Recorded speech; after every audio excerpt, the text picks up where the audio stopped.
Hello students, आप सभी का एक बार फिर स्वागत है मेरे चैनल में। आज देखिए मैं बताऊंगा आपको प्रश्नावली 7.5, लेकिन इसका पार्ट 2 वीडियो। जो देखिए दो नियम से संबंधित क्वेश्चंस थे वो मैंने आपको पार्ट 1 वीडियो में बताई थी। अब इसके जो और नियम हैं उनसे संबंधित क्वेश्चंस वो मैं आज बताता हूं।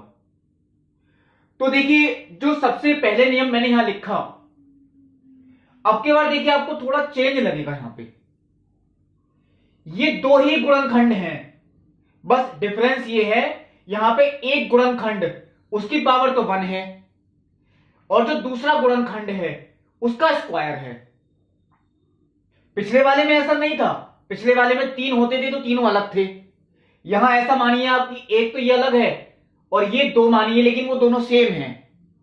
ये त्रिघातीय ही है, दो गुणनखंड सेम है, एक अलग है। अब नीचे क्योंकि देखिए त्रिघातीय है, तो नीचे त्रिघातीय का मतलब है ऊपर या तो नियतांक हो सकता है अकेला, या x की पावर 1 का कोई फलन हो सकता है, या क्वाड्रेटिक इक्वेशन यानी कि द्विघातीय भी हो सकती है। त्रिघातीय अगर हो गई ऊपर तो आपको पहले भाग करना पड़ेगा, उसके बाद तब हम उसे सॉल्व करेंगे। यही नियम अब देखिए आगे कैसे करें इसे, यानी इसकी आंशिक भिन्नें हम कैसे कर सकते हैं। तो देखिए इसके लिए जो नियम था बिल्कुल पिछले नियम की तरह ही है, थोड़ा सा एक डिफरेंस है। पहला गुणनखंड उसके लिए मैंने a नियतांक मान लिया, ये तो क्योंकि एक अकेला गुणनखंड था। दूसरा जो गुणनखंड है उसके लिए मैंने एक नियतांक तो b माना, उसकी पावर मैंने 1 ही रहने दी देखिए गुणनखंड की। और जो तीसरा नियतांक c है उसका मैंने स्क्वायर लिया, यानी कभी भी देखिए किसी गुणनखंड की कोई पावर होती है तो उसकी जितनी पावर होती है उसके लिए उतने ही नियतांक आएंगे। देखिए इसकी एक थी पावर यानी 1, तो इसके लिए एक नियतांक आ गया। इसकी पावर कितनी है 2, तो इसके लिए 2 नियतांक आ गए। एक तो एक गुणनखंड हमने ऐसे ही लिख दिया और एक इसका स्क्वायर लिख दिया। इसका मतलब यह है अगर यहां पे स्क्वायर की जगह क्यूब होता, मान लीजिए अगर होता ऐसा, ये तो ऐसे ही होता, और इस ब्रैकेट यानी इस गुणनखंड की पावर 3 होती तो उसके लिए 3 नियतांक आती। कैसे? b upon X plus minus B, C upon X plus minus B का स्क्वायर और D upon X plus minus B का होल क्यूब। यह आपको ध्यान रखनी है बात। देखिए ये बात ध्यान रखें, x की जितनी पावर होगी इस हम गुणनखंड की पावर भी कह सकती हैं, तो उसके लिए उतने ही नियतांक होते हैं। यहां x की पावर 1 है देखिए, इसके लिए एक नियतांक, यहां x की पावर 2 है इसके लिए 2 नियतांक। यही आंशिक भिन्न करने का नियम है। पहले मैं देखिए आपको इसी नियम का क्वेश्चन बता रहा हूं। अब जैसे ये लिखा है क्वेश्चन नंबर 9, अब आप लोग सोचेंगे ये क्वेश्चन नंबर जो 9 है इसमें इस तरीके के गुणनखंड तो नहीं है, यानी इसे कैसे सॉल्व करें। तो मैं ये कहता हूं आपसे, देखिए बात, जो हर में भाग लिखा है, जो हर में लिखा है भाग, देखिए मैं आपको पहचान भी करा रहा हूं, मैं इसलिए बुक खोल रहा था अभी। ऐसे क्वेश्चन देखिए इस नियम का क्वेश्चन वो 8वां है। 8वां देखिए बिल्कुल ठीक है, x प्लस 2 वो तो एक सिंगल है गुणनखंड, और x माइनस 1 का होल स्क्वायर उसमें पावर 2 दे रखी है, वो देखिए इस तरीके का ही है। लेकिन नवा भी देखिए इसी तरीके का ही बनेगा। वही चीज मैं आपको बताऊंगा, ये जो नवा गुणनखंड है यानी नवा क्वेश्चन ये इस तरीके का कैसे हो सकता है। तो चलिए पहले मैं आपको बताता हूं इसके गुणनखंड करके। मैं देखिए ये बात यहां लिखता हूं 3x प्लस 5, इन दोनों में एक्स स्क्वायर कॉमन, चलिए मैं आपके सामने लिखता हूं ये, तो यहां आ गया x माइनस 1, और इन दोनों में माइनस कॉमन ले लिया, ये भी x माइनस 1, चलिए मैंने इतना ही लिख दिया, equal to 3x plus 5 upon, देखिए x माइनस 1 ये मैंने लिख दिया, और बचा क्या, एक्स स्क्वायर माइनस 1, क्योंकि x माइनस 1 तो कॉमन आ गया, एक्स स्क्वायर माइनस 1 ये बचा। अब देखिए हम इसे ऐसे नहीं छोड़ सकते क्योंकि इसके फिर गुणनखंड हो रहे हैं, तब ये क्वेश्चन इस तरीके का बनेगा, यानी कि 3x प्लस 5। देखिए इसके ए स्क्वायर माइनस बी स्क्वायर, पहला तो हो गया a प्लस बी, दूसरा क्या हो गया a माइनस बी।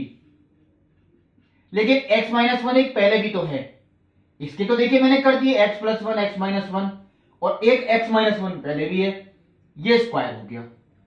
अब देखिए ये क्वेश्चन आपको यहां से भी लिखा हुआ मिल सकता था, लेकिन इन्होंने यहां से ना लिख के इस तरीके से दे दिया। 8वें क्वेश्चन में कोई प्रॉब्लम नहीं है, वो ऐसे ही लिखा हुआ है। यानी अब मुझे इसकी आंशिक भिन्न करनी है, और वो आंशिक भिन्न वो इसी नियम पे आधारित है, क्योंकि समाकलन में देखिए कोई अंश बटे हर का नियम होता नहीं, इसे हम टी नहीं मान सकते। दो दो ब्रैकेट से किसे टी मानोगे आप? ये क्वेश्चन जिनमें गुणनखंड आपको नजर आए वो समझिए आंशिक भिन्नों का ही है।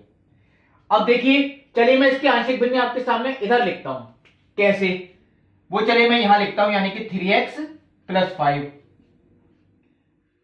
Upon x plus 1 x minus 1 का स्क्वायर, a अपॉन पहला गुणनखंड प्लस, अब देखिए इसकी बात आई, इसकी पावर 2 है तो एक तो हमने b नियतांक लिया, उसके साथ तो हमने ऐसे ही लिखा हुआ छोड़ दिया, और जो तीसरा नियतांक था c, इसके लिए मैंने स्क्वायर लिख दिया यहां पे, ये देखिए। अब देखिए एक बात आगे, मैं यहां पे चलिए आपको एलसीएम भी लेके दिखाऊंगा।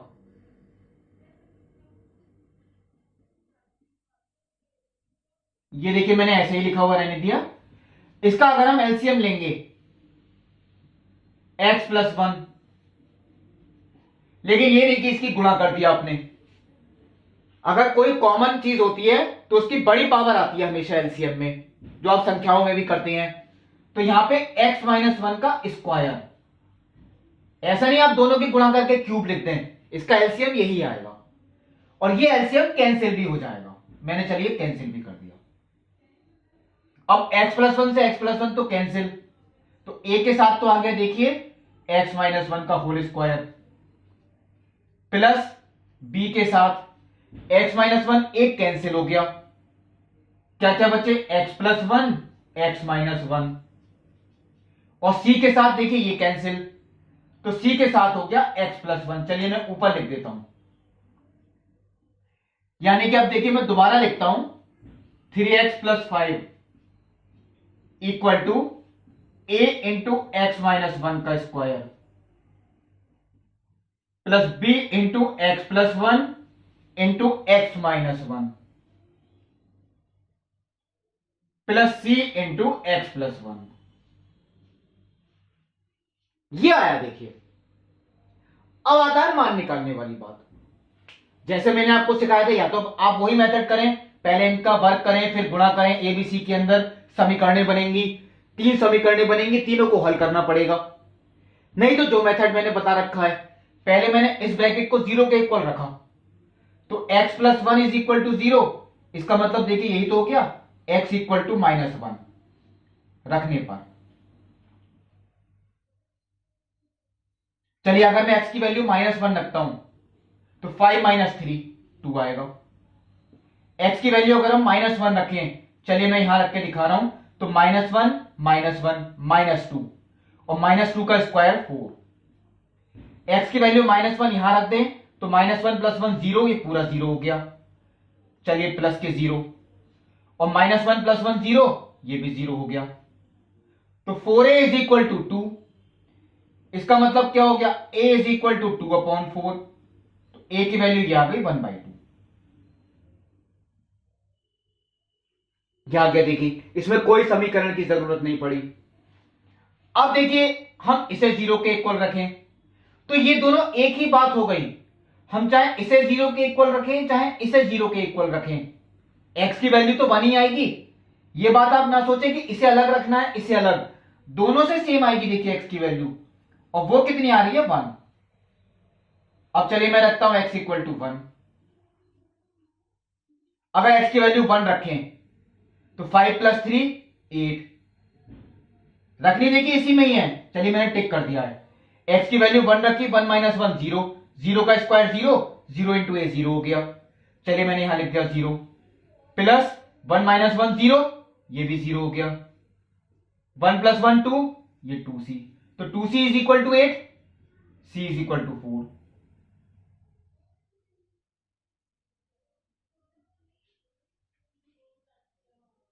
चलिए ये भी हो गया। अब आता है फिर, देखिए हमने a का मान निकाल लिया, c का मान निकाल लिया, तो अब b का मान कैसे निकाले। x के तो दो ही मान संभव थे यहां पे, -1 भी हमने रख दिया, +1 भी रख दिया। अब आगे क्या करें, तो इस तरीके के जो क्वेश्चंस होते हैं, यानी इस नियम वाले क्वेश्चंस में, जैसे आपको 8वां भी करना है, एक x का मान हमें अपनी तरफ से रखना पड़ेगा, और वो ऐसा मान होगा जो इनसे डिफरेंट हो, यानी कि आप रिपीट नहीं कर सकते। हम चलिए -1 रख चुके हैं, हम +1 रख चुके हैं, अब चलिए कोई भी संख्या रख दीजिए, लेकिन वो ये नहीं होनी चाहिए। 0 रख सकते हैं, 2 भी रख सकते हैं, 3 भी रख सकते हैं, ज्यादा बड़ी नहीं रखें। चलिए मैं x इक्वल टू 0 रख देता हूं। देखिए आप जितनी बड़ी संख्या रखेंगे उतनी बड़ी कैलकुलेशन होगी, और जितनी छोटी रखेंगे उतनी ही कम होगी कैलकुलेशन। 0 रखते हैं तो 0 + 5 5 हो गया। 0 - 1 -1, लेकिन उसका स्क्वायर हो गया तो +1। 0 + 1, चलिए मैं आप देखता हूं, अब कोई चीज शायद 0 नहीं होगी। 0 + 1 वो तो 1 ही हो गया।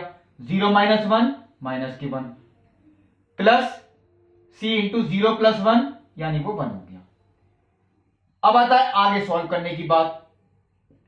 ये तो हो गया देखिए a, ये हो गया -1 × 1 -1, तो -b प्लस c।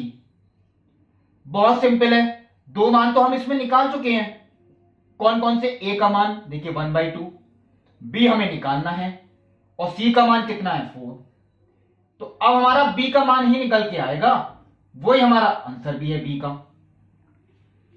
क्या आता है, 4 को इधर ले गए माइनस में, 5 - 4 1 हो गया, 1/2 को भी माइनस ले गए, 1 - 1/2 1/2 आ गया, यानी -b इज इक्वल टू 1/2, तो b is equal to -1/2।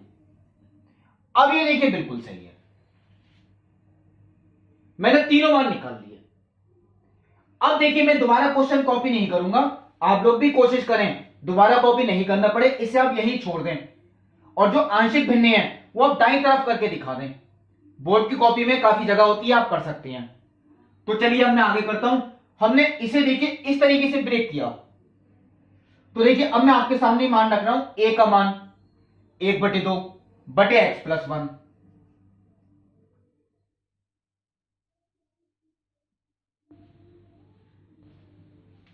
b का मान -1/2, चलिए वो भी रख देता हूं माइनस, चलिए मैंने बाहर ही लिख दिया पहले 1/2,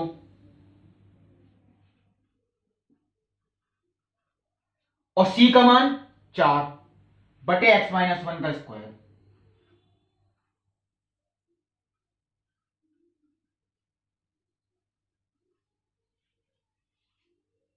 अब आता है आगे का पार्ट। देखिए ये तो सिंपल है, x की पावर 1 है तो इसे हम x मान सकते हैं, 1/2 तो बाहर आ गया, 1/x का समाकलन log x। x का गुणांक भी बटे में आता, नहीं करना क्योंकि वो 1 है, माइनस ये भी देखिए सिंपल है, 1/2 log x - 1 प्लस के 4। अब हम इसका कैसे करें, इसका तो लॉग नहीं हो सकता क्योंकि यह स्क्वायर है, तो इसके समाकलन के लिए ये बात ध्यान रखें, 4 तो बाहर आ गया, 1/x - 1 का होल स्क्वायर। ये पावर को अगर हम ऊपर ले जाएं तो देखिए वो ये हो गई x - 1 की पावर -2। हमें इसका समाकलन करना है, और इसका सिंपल रूल से हो जाएगा x की पावर n से। क्यों हो जाएगा, क्योंकि ये देखिए ब्रैकेट, इसमें x की पावर कितनी है 1, तो हम इस पूरी ब्रैकेट को x से मान सकते हैं, तो हम इसका x की पावर n से कर सकते हैं सीधा। वही देखिए मैं आगे लिखूंगा, और एक काम चलिए यहां भी करता हूं, इन दोनों में 1/2 common, log x + 1 minus log x - 1, यानी log m minus log n। वैसा लिखना देखिए कोई जरूरी नहीं था, मैंने तब भी लिख के दिखा दिया, ये तो मैंने पार्ट इस तरीके से लिख दिया। अब x की पावर n का समाकलन क्या होता है, x की पावर n + 1 बटे n + 1, चलिए वो मैं लिखता हूं यहां पे, एक्स की पावर n+1 यानी कि -2+1 बटे n+1 यानी कि -2+1 प्लस के नियतांक है। अब देखिए लास्ट का एक स्टेप और लिख देता हूं मैं। और देखिए x का गुणांक भी बटे में आता, लेकिन ये x का गुणांक 1 है, कोई फर्क नहीं पड़ेगा उससे। तो ये देखिए ये तो मैंने पहले ही लिख दिया था। ये हो गया देखिए -4 और इसे पावर के -1 है, इसे हम फिर बटे में ले आए। ये देखिए उत्तर हुआ। ये इस तरीके के क्वेश्चंस में आपको करना है, जैसे कि क्वेश्चन नंबर 8 जो मैंने आपको बताया था। अब देखिए जो क्वेश्चन मैं आपको बताऊंगा वो है अगले नियम पर आधारित। तो पहले मैं उसका नियम लिखता हूं। तो देखिए जो मैंने अगला क्वेश्चन लिखा यानी कि क्वेश्चन नंबर 13 वो अगले नियम पे आधारित है, यानी कि वो नया नियम। अब वो देखिए कौन सा नियम है, चलिए पहले आपको नियम ही बताता हूं। देखिए जो नीचे मैंने आपके पास दो गुणनखंड लिख रखे हैं। एक गुणनखंड तो देखिए आपका पहले की तरह ही है, x ± a, मैंने ऐसे लिख दिया, उसका नियम तो देखिए यही आएगा। लेकिन दूसरा जो गुणनखंड है वो डिफरेंट है, ये होल स्क्वायर नहीं है, ये अंदर x² है और प्लस b, यानी इसका मतलब ये हुआ ये ऐसा गुणनखंड होगा जिसके गुणनखंड नहीं हो सकते। यानी अगर मैं कहूं x² -4 उसके तो हो जाएंगे x + 2 × x - 2, लेकिन अगर मैं कहूं x² + 4 उसके नहीं हो सकते गुणनखंड। तो ये ऐसी द्विघातीय समीकरण है जिसके गुणनखंड नहीं हो सकते।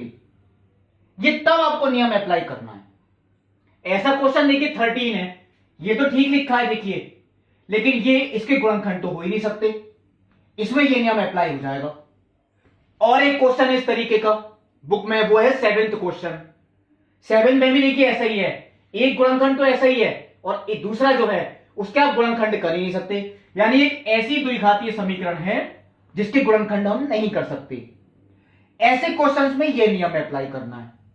अब वो क्या नियम है, देखिए इस गुणनखंड का तो नियम यही हो गया, एक नियतांक आएगा इसके लिए क्योंकि x की पावर 1 है। लेकिन यहां देखिए x की पावर 2 है, लेकिन ये होल स्क्वायर नहीं है, ये केवल x की पावर 2 है। तो इसके लिए ऊपर एक रैखिक फलन आएगा, वो भी इस तरीके का। ये जो मैंने लिखा ये है देखिए रैखिक फलन, यानी ऐसा द्विघातीय समीकरण जिसके गुणनखंड नहीं हो सकते, उसके ऊपर अगर हमें लिखना है तो वो रैखिक फलन लिखना है जिसमें दो नियतांक होंगे, एक तो b और एक c, क्योंकि x की पावर 2 है इसलिए दो नियतांक आएंगे। अब देखिए ये क्वेश्चन आपका बिल्कुल ठीक लिखा हुआ है, केवल बात आती है हमें इसके आंशिक भिन्नय करने की। तो चलिए वो मैं इधर ही करके दिखा रहा हूं, 2/1 - x × 1 + x² इक्वल टू, अब देखिए ये तो x की पावर 1 वाला गुणनखंड है, इसके लिए तो मैंने देखिए यही लिख दिया, लेकिन इसके आप द्विघातीय के गुणनखंड नहीं कर सकते, इसके लिए आपको एक रैखिक फलन ही लिखना पड़ेगा ऊपर, जैसे कि मैंने ऊपर नियम बताया। ये देखिए ये आपको ध्यान भी रखने हैं नियम। ये देखिए चौथा नियम हुआ, तीसरे का तो मैंने अभी बताया था क्वेश्चन, ये चौथे नियम का क्वेश्चन हुआ। अब आती है एलसीएम की बात, तो एलसीएम तो यही आएगा, इनकी गुणा वो कैंसिल भी हो जाएगी। चलिए मैं नहीं लिखता, ए की गुणा तो हो गई देखिए 1 + x² से, और bx + c की गुणा वो हो गई 1 - x से। एलसीएम कैंसिल हो गया, वो मैंने नहीं लिख के दिखाया। अब आता है एबीसी के मान निकालने वाली बात। या तो वही मेथड, आप पहले इन सबकी गुणा करें अंदर, फिर तुलना करें, तो एबीसी की 3 समीकरणें बनेंगी, तीनों के मान निकालने फिर आपको। नहीं तो मैंने जो मेथड आपके लिए कर रखा है वही मैं बता रहा हूं। पहले देखिए हम इसे 0 के इक्वल रखें, यानी 1 - x = 0, इसका मतलब तो यही हुआ x = क्या रखना है 1। चलिए मैं लिख देता हूं x इक्वल टू 1 रखने पर, वो भी इस समीकरण में। तो इसमें तो x आ ही नहीं रहा, यहां तो x का मान ही नहीं रखना, ये तो 2 ही माना जाएगा। कुछ क्वेश्चंस ऐसे होते हैं, ये भी मैंने इसलिए करके दिखाया, अगर यहां x होता तो हम x का मान रखते, नहीं है तो केवल यही आएगा। x का मान देखिए 1 मैंने यहां रखा, तो 1 का स्क्वायर 1, 1 प्लस 1 2, ये 2a हो गया। और x का मान यहां 1 रखा, 1 माइनस 1 0, 0 की किसी से मल्टीप्लाई कर लें 0, तो 2a इज इक्वल टू 2, इसका मतलब हो गया a इज इक्वल टू 1। चलिए ये मैंने निकाल लिया। अब इसे तो मैंने रख दिया था 0 के इक्वल, यानी x का मान 1 रख दिया। हम इसे तो 0 के इक्वल रख ही नहीं सकते, क्यों? क्योंकि एक्स स्क्वायर का मान -1 आएगा और स्क्वायर का भी माइनस हो नहीं सकता, इसका मतलब हम और मान यहां से x के निकाल ही नहीं सकते। अब हमें अपनी तरफ से मान रखने पड़ेंगे, जैसे पिछले नियम में मुझे रखना पड़ा। हम 1 रख चुके हैं, अब कुछ और रख के देखेंगे मान, लेकिन 1 के अलावा होने चाहिए, 1 हम दोबारा नहीं रख सकते। तो चलिए मैं यहां लिख देता हूं x इक्वल टू 0 रखने पर, और मान देखिए आप ज्यादा बड़े नहीं रखें ताकि कैलकुलेशन कम से कम हो। तो ये तो देखिए 2 ही होगा, 0 रखा तो 0 का स्क्वायर 0, 1 प्लस 0 1, तो ये a ही आ गया, क्योंकि 1 इंटू ए वो a हो गया। 0 यहां रखा तो 0 इंटू बी वो 0 हो गया, 0 प्लस सी वो c आएगा, और 1 माइनस 0 वो 1 हो गया, तो 1 की c से मल्टीप्लाई करी वो c ही आएगा। करके देख सकते हैं आप, कोई भारी काम नहीं था। अब हम a का मान तो निकाल ही चुके थे 1, a का मान मैंने 1 रख दिया, तो c का मान भी 1 आ गया। देखिए दूसरा मान भी आ गया आपका। अब आता है तीसरा मान, यानी b का कैसे निकालें। इन दोनों के अलावा कोई और मान रख दीजिए। चलिए मैं -1 रख देता हूं, x इक्वल टू -1 रखने पर। चलिए -1 रखते हैं तो ये तो देखिए 2 ही रहेगा। देखिए -1 का स्क्वायर प्लस के 1, 1 प्लस 1 2, तो ये 2a हो गया। -1 अगर हम यहां रखते हैं, देखिए -1, तो ये हो गया माइनस के b प्लस के c। मैं चलिए लिख देता हूं माइनस के b प्लस के c, और -1 यहां भी रखें तो माइनस माइनस प्लस, तो 1 प्लस 1 वो हो गया 2। चलिए आगे देखते हैं, 2 इज इक्वल टू, हम मान किस किस के निकाल चुके, a का मान निकाल चुके 1, तो 2 इंटू 1 वो 2 हो गया।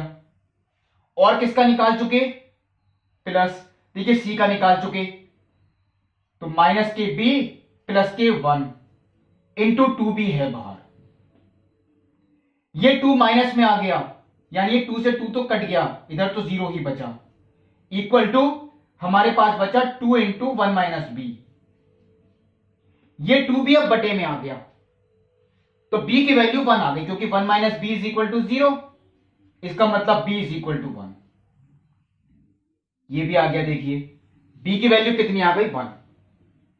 वो भी चलिए हम कंप्लीट कर चुके।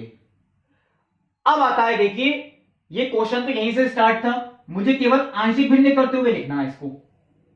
तो वो चीज देखिए ये थी, मैं इसमें पहले a का मान रखता हूं 1, तो यानी कि 1 अपॉन 1 माइनस एक्स, इसका समाकलन, प्लस bx प्लस सी, b का मान भी 1, c का मान भी 1, तो 1 इंटू एक्स, एक्स हो गया, और c का मान भी 1, वो देखिए ये आ गया,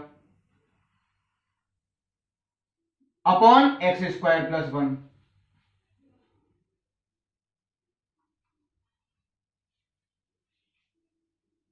ये देखिए, अब इसका समाकलन तो सिंपल है, क्यों? क्योंकि इसमें x की पावर 1 है, तो हम इस पूरी ब्रैकेट को x मान सकते हैं। 1 अपॉन एक्स का समाकलन log x, लेकिन x का जो गुणांक है वो देखिए बटे में आएगा, तो x का गुणांक कितना है, -1, तो बटे में -1 आएगा, तो बटे में -1 ना लिखते मैं माइनस बाहर ही लगा देता हूं। ये तो कंप्लीट हो गया। अब आप लोग सोचेंगे इसका समाकलन कैसे करें। ऐसा क्वेश्चन मैंने शायद 7.4 में करवाया आपको। कैसे? मैंने कहा था ऊपर अगर रैखिक फलन है और नीचे ये पूरी द्विघातीय नहीं मानी जाएगी, क्योंकि इसमें x वाला पद नहीं है, तो हम इन्हें सेपरेट करके करते हैं। देखिए एक तो मैंने ये कर लिया अलग, प्लस एक हमने इसे कर लिया अलग।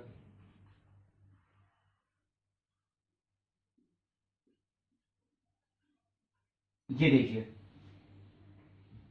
अब देखिए इनका समाकलन कैसे करें। देखिए ये सूत्र है 1/1 प्लस एक्स स्क्वायर, ये tan इनवर्स एक्स का होता है। तो इसे मैं चलिए पहले लिख देता हूं, इसका तो आ गया tan इनवर्स एक्स, प्लस अब आता है इस वाले पार्ट की बात, इसका कैसे करें। ये तो t मान के हो जाएगा, अगर हम इसे t मान लें, क्योंकि एक्स स्क्वायर का अवकलन क्या होता है 2x, देखिए x आ रहा है ऊपर, ये कटेगा, तो ये हम t मान के कर देंगे।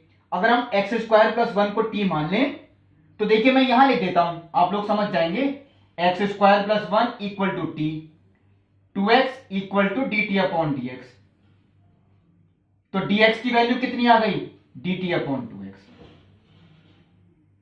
अब मैं आपके सामने कर रहा हूं, देखिए x अपॉन इसे मैंने t माना, और dx की value dt upon 2x।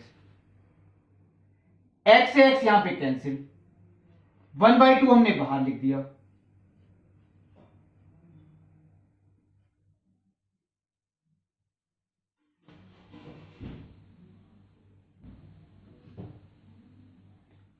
One by two तो देखिए बाहर लिखा, 1/t बचा केवल, और 1/t का समाकलन log t, प्लस k नियतांक, क्योंकि c हम पहले यूज कर चुके हैं। अब t का मान रखने की बात है, यही उत्तर हो गया आपका।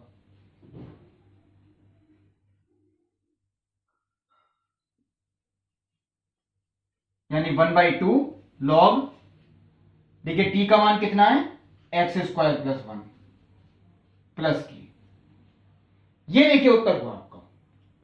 तो ये देखिए मैंने आपको चौथे नियम का भी क्वेश्चन बताया, जो क्वेश्चन नंबर 13 है। आपको जो इस नियम का क्वेश्चन करना है वो है क्वेश्चन नंबर 7। अब देखिए एक नियम और है जिसका क्वेश्चन मैं आपको अब बताऊंगा। अब देखिए मैंने पांचवा नियम, समझिए ये पांचवें नियम का एक क्वेश्चन भी लिखा है, जैसे question number 18, x square plus 1 x square plus 2 upon x square plus 3 x square plus 4। चलिए पहले तो मैं एक काम यही करता हूं, क्योंकि यहां ऊपर देखिए पावर 4 है, क्योंकि इनकी गुणा करेंगे पावर 4 है, और नीचे भी पावर कितनी है 4। इसकी तो हम आंशिक भिन्न वैसे भी नहीं कर सकते सीधे, क्यों, क्योंकि पावर सेम है। मैंने आपसे क्या कहा था, अंश में पावर कम होनी चाहिए, हर में ज्यादा, यहां तो ऐसा नहीं है। इसका मतलब मुझे ही भाग करना पड़ेगा। कैसे, हर से देखिए अंश को भाग करते हैं, तो मैं चलिए यहां सीधे गुणा करके लिख रहा हूं इनकी, वो आपके सामने मैं इधर लिखता हूं। इसकी गुणा करेंगे तो क्या आएगा, x की power 4 plus 4x square plus 3x square 7x square plus 12। हमें इससे भाग करना है, वो भी इसको। ये कितना आ रहा है गुणा करके, x की power 4 plus 2x square plus x square 3x square plus 2।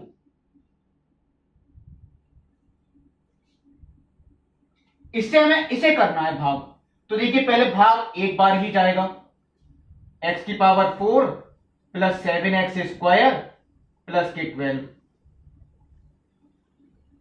इन सबके चिन्ह देखिए चेंज हो गए, ये कैंसिल कर दिया मैंने। 3 माइनस 7 माइनस के 4x स्क्वायर, 2 माइनस 12 माइनस के 10। अब इसे कैसे लिख के दिखाते हैं, जैसे मैंने आपको बताया था, भाज्य बराबर भाजक गुणा भागफल प्लस शेषफल। भाज्य बराबर, चलिए मैं आपके सामने लिख के दिखा रहा हूं, या सीधा भी लिख सकते हैं, ये तो चलिए मैं आपको पहले बता चुका। भाज्य को क्या लिख देते हैं, भाजक गुणा भागफल प्लस शेषफल, और नहीं तो आप सीधे लिख रहे हैं। कैसे, ये जो भागफल आपका निकल के आया ये तो आपने अलग कर दिया, प्लस शेषफल बटे भाजक। बात एक ही, आप चाहे उस नियम से कर लें, ये मैंने सीधा लिख दिया है।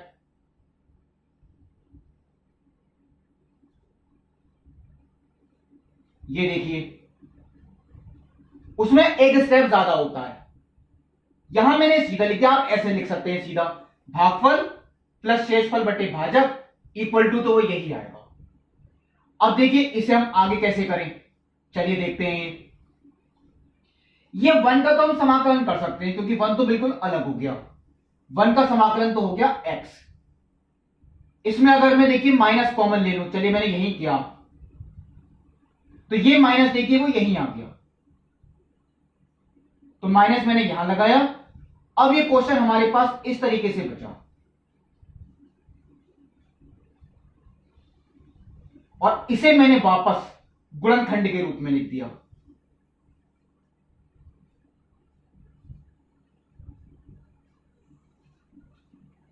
अब ये क्वेश्चन ठीक है क्योंकि इसमें नीचे पावर 4 है, ऊपर पावर 2 है। अब इसके आंशिक भिन्न कैसे करें, तो देखिए मैंने अभी आपको ये नियम बताया था थोड़ी देर पहले। ये ऐसी द्विघातीय समीकरण है जिसकी गुणनखंड नहीं हो सकते, इसके भी नहीं हो सकते, तो हम यही तो लिखते, इसके ऊपर तो लिखते ax प्लस बी, क्योंकि इसके ऊपर रैखिक फलन आता, जो मैंने अभी बताई थी बात। इसके ऊपर भी रैखिक आएगा, यानी कि सी एक्स प्लस डी। तो टोटल 4 नियतांक हो गए, तब भी उत्तर आ जाएगा आपका। वो बहुत लंबा मेथड होगा। अब देखिए जो नियम मैं आपको बता रहा हूं ये कौन सा नियम है। अगर हर में आपके दो गुणनखंड ऐसे दे रखे हैं जो दोनों द्विघातीय हैं, दोनों ही कैसे हैं, द्विघातीय, और ऊपर या तो नियतांक है या x की पावर 2 होगी, यानी x की विषम पावर कोई नहीं होगी। अगर विषम होगी तो यह नियम काम नहीं करेगा। देखिए या तो अकेला नियतांक होगा, क्योंकि ये भी x की पावर सम है, इसे हम ये भी तो पढ़ सकते हैं p इंटू एक्स की पावर 0, वो सम संख्या है, तो ये भी एक सम पावर ही है। ये भी देखिए सम पावर है, ये भी सम है, यानी जितने भी क्वेश्चन में पावर होंगी x की वो सम ही होंगी, विषम नहीं होंगी। अगर ऐसा है तो हम इसके सीधे आंशिक भिन्न भी कर सकते हैं, यानी a अपॉन पहला गुणनखंड प्लस b अपॉन दूसरा गुणनखंड। अब देखिए हमारे क्वेश्चन में ऐसा है या नहीं। देखिए ये सम पावर है x की, ये भी सम पावर है, ऊपर भी देखिए यहां पे पावर सम, और ये भी नियतांक यानी कि सम पावर है। ये बिल्कुल इसी नियम का ही है क्वेश्चन। अब मैं आपको इसी के आंशिक भिन्न करके दिखाऊंगा, यानी कि 4x square plus 10 upon x square plus 3 x square plus 4 equal to a upon x square plus 3 plus b upon x square plus 4। देखिए ये हो गया। अब मैं एलसीएम लेता हूं, एलसीएम तो यही आएगा, कैंसिल हो जाएंगे, तो 4x square plus 10 equal to, ये मैं गुणा कर रहा हूं, a into x square plus 4 plus b into x square plus 3। ये आ गया। देखिए एलसीएम मैंने लिखा ही नहीं, वो कैंसिल हो जाएगा। अब हमें x के मान इसमें रख के a और b के मान निकालने हैं। अब x के कौन से मान रखें, हम इसे 0 के इक्वल नहीं रख सकते क्योंकि एक्स स्क्वायर माइनस 3 हो जाएगा, पॉसिबल नहीं है। इसे 0 के इक्वल नहीं रख सकते, एक्स स्क्वायर माइनस के 4 हो जाएगा, पॉसिबल नहीं है। तो या तो हम x के मान अपनी तरफ से रखें, एक बार 0 रख दिया, एक बार 1 रख दिया, या मैं एक काम, चलिए अब ये करता हूं, आपको मैंने एक भी क्वेश्चन नहीं बताया था, हो सकता है शायद एक बता दिया हो। मैं इनकी समीकरण ही बना रहा हूं, शायद हो सकता है समीकरण बनाना ज्यादा टफ नहीं पड़े। मैंने पहले गुणा किया अंदर, A X square plus 4a plus B X square plus 3b, 4x square plus 10, A X square plus B X square, X square common लिया, और 4a 3b यानी 4a प्लस 3b, ये मैंने अलग कर दिया। देखिए 4a प्लस 3b, ये मैं आपको समीकरण वाला मेथड बता रहा हूं। आप मान रख के भी कर सकते हैं, एक बार x बराबर कोई भी संख्या रख देना, अलग अलग हूं बस। तो चलिए अब तुलना अगर हम करें, एक लाइन आपको यहां लिख के दिखानी पड़ती है, x की घातों की तुलना करने पर।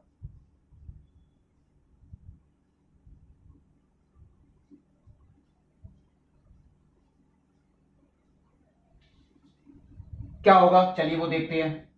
देखिए एक्स स्क्वायर का गुणांक कितना है, ए प्लस बी। यहां पे एक्स स्क्वायर का गुणांक 4, यह आपकी पहली समीकरण। नियतांक 4a प्लस 3b,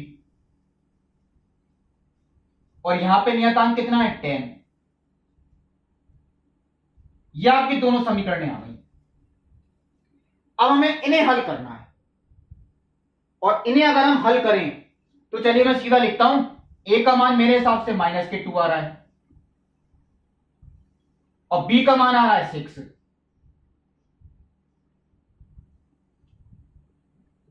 चेक करके देख सकते हैं, -8 ठीक है बिल्कुल, -2 +6 बिल्कुल ठीक है, ये बिल्कुल ठीक मान।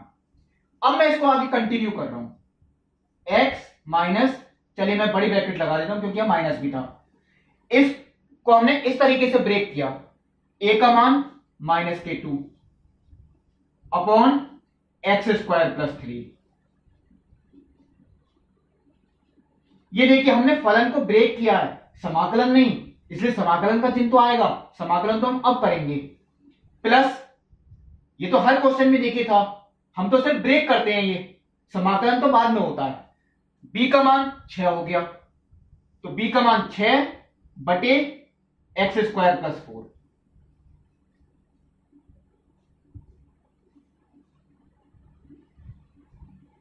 अब देखते हैं क्या आएगा। माइनस माइनस प्लस हो गया, मैं माइनस की गुणा कर रहा हूं, 2 हमने बाहर लिख दिया, तो ये 1/x² + 3 हुआ।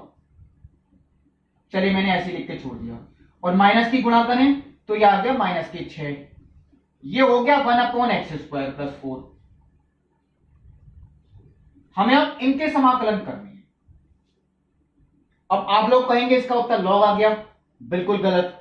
x की पावर 2 है, हम इसे x नहीं मान सकते। अगर ये अकेला x होता तब हम इसे x मानते, तब इसका log x आता। अब क्या करें, इसमें तो फिर सूत्र लगेंगे जो मैंने आपको बताई थे पिछली प्रश्नावली में। हम 3 को अगर लिख दें √3 का स्क्वायर, ये देखिए, तो 1/x² + a², और यही चीज यहां भी आ जाएगी, 1/x² + a²। अब क्या होता है इसका सूत्र, अगर आप लोग याद कर चुके हो, 2 तो नियतांक बाहर था ही, 1/x² + a², ये होता है 1/a, tan 1 x/a, माइनस के 6 बटे 1/a, देखिए 6 1/a यानी 1/2, tan 1 x/a प्लस c। ये चलिए कैंसिल कर देता हूं, 3 आ गया यहां पे। ये हुआ देखिए कंप्लीट। यानी ये ऐसा क्वेश्चन था जिसमें हम सीधे आंशिक भिन्न कर रहे थे। यहां ऐसा नहीं था कि ax + b और cx + d ऐसा करना पड़े, ये इसका नियम था। सारी पावर सम हो तो आप सीधे भी आंशिक भिन्न कर सकते हैं। अब शायद इस तरीके का अगर कोई क्वेश्चन है, देखिए मैंने तो आपको ये करवा दिया, क्वेश्चन नंबर 18। इस तरीके का क्वेश्चन अब आप लोग सोचेंगे 19वां है। देखिए 19वां नहीं है, क्योंकि इसमें नीचे तो पावर सम है लेकिन अंश में पावर विषम है, 2x भी रखा है, वो इस नियम का नहीं हुआ। वो देखिए मैं आपको अगली वीडियो में ही बताऊंगा। जैसे 16 क्वेश्चन, 19, 20, 17, 21 इन्होंने हिंट दे रखी है, मैं इनके शॉर्ट मेथड भी बताऊंगा। इस तरीके का जो क्वेश्चन हुआ वो मेरे हिसाब से शायद क्वेश्चन नंबर 15 है, क्योंकि क्वेश्चन नंबर 15 में जब आप गुणनखंड करेंगे तो वो यही हो गए x² - 1 और x² + 1। उसमें आ सकता है आपका a/x² - 1 और b/x² + 1, वो आप कर सकते हैं होमवर्क में। तो चलिए पहले मैंने आपको इस वीडियो में जो बताए वो बताए क्वेश्चंस, देखिए जो मैंने आपको होमवर्क में भी दिए वो आपको 2 नियम के क्वेश्चंस बताए हैं। अब जो मैं आपको अगले इसके क्वेश्चंस बताऊंगा, थोड़े इन्होंने हिंट भी दी है लेकिन मैं आपको उनका शॉर्ट मेथड भी बता दूंगा, वो आपको अगले वीडियो में बताऊंगा। तब तक के लिए नमस्कार।